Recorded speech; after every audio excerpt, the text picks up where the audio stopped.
As we mentioned previously, the pancreas has two roles. It can act as an endocrine gland to produce hormones using cells of the pancreas called pancreatic islets. The islets, when observed on a slide, as we see here, typically tend to be circular and they take up less stain. So they are going to produce hormones such as insulin and glucagon, not our current focus. The cells surrounding those lighter circular regions that are for the endocrine hormone production are called acinar cells, and they generally take up more stain and are tightly packed cells surrounding the pancreatic islets. These acinar cells are going to have the job of secreting digestive enzymes, and these acinar cells are found deep in the pancreas, and they are going to produce those enzymes and release them into tubes, and those tubes are going to carry those enzymes out to the pancreatic ducts. So what are these enzymes that are included in the pancreatic juice, and what do they do? Well, the pancreas actually produces enzymes that break down all kinds of macromolecules, so carbohydrates, proteins, lipids, as well as nucleic acids. So let's look at the enzymes that are included in the pancreatic enzyme cluster. One is pancreatic amylase, and just like salivary amylase, pancreatic amylase breaks down starches. This enzyme will break down starches that were not broken down previously in the mouth. So that completes a further portion of carbohydrate breakdown. Then we also have pancreatic lipases, and since the pancreatic juice is secreted at the same place that bile is secreted at the hepatopancreatic sphincter or the ampulla of Vater, which is within the duodenum, this lipase actually is functional because when bile coats a lipid, the lipase can bind to the hydrophilic part of the bile salt and therefore act to break down the lipid.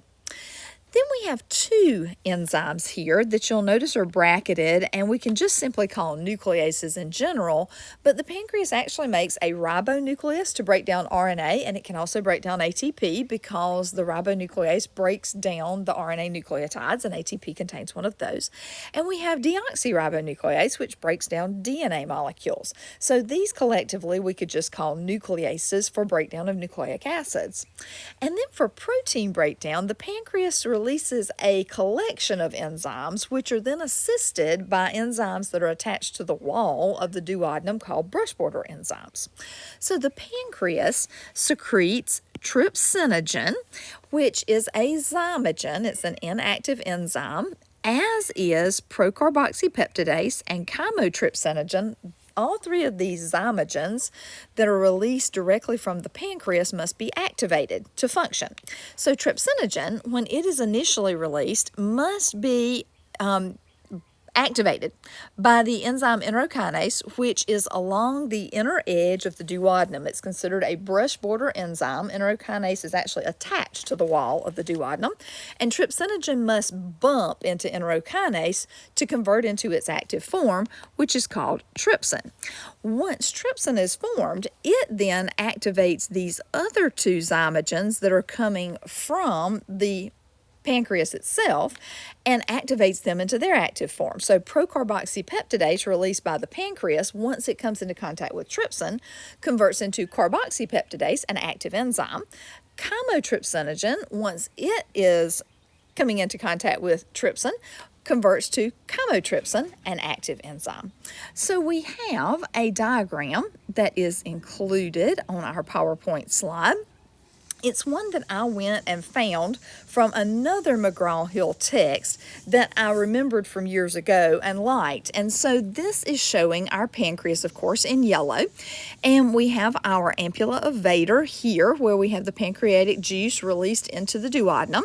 And it shows the pancreas secreting trypsinogen, which must brush past the enzyme called enterokinase, which is part of the brush border enzymes on the edge of the duodenum.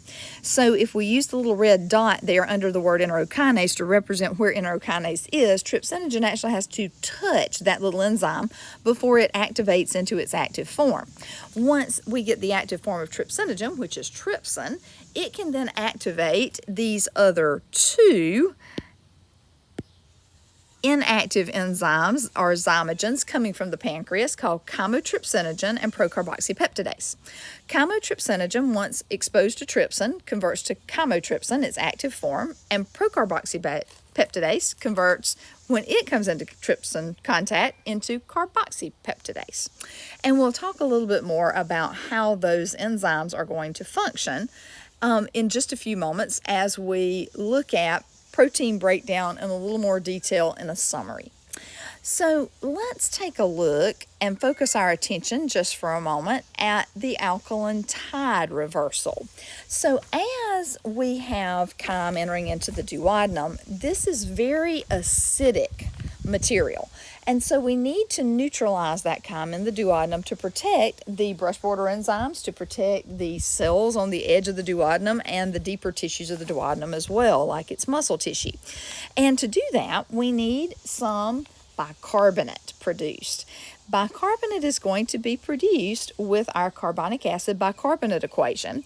And with bicarbonate production as part of the pancreatic juice being released into the duodenum to neutralize the chyme, we're going to have as a byproduct hydrogen ion release, which we're going to move into our bloodstream to neutralize that bicarbonate that we moved over into the blood to create the alkaline tide at the stomach in creation of the stomach acid.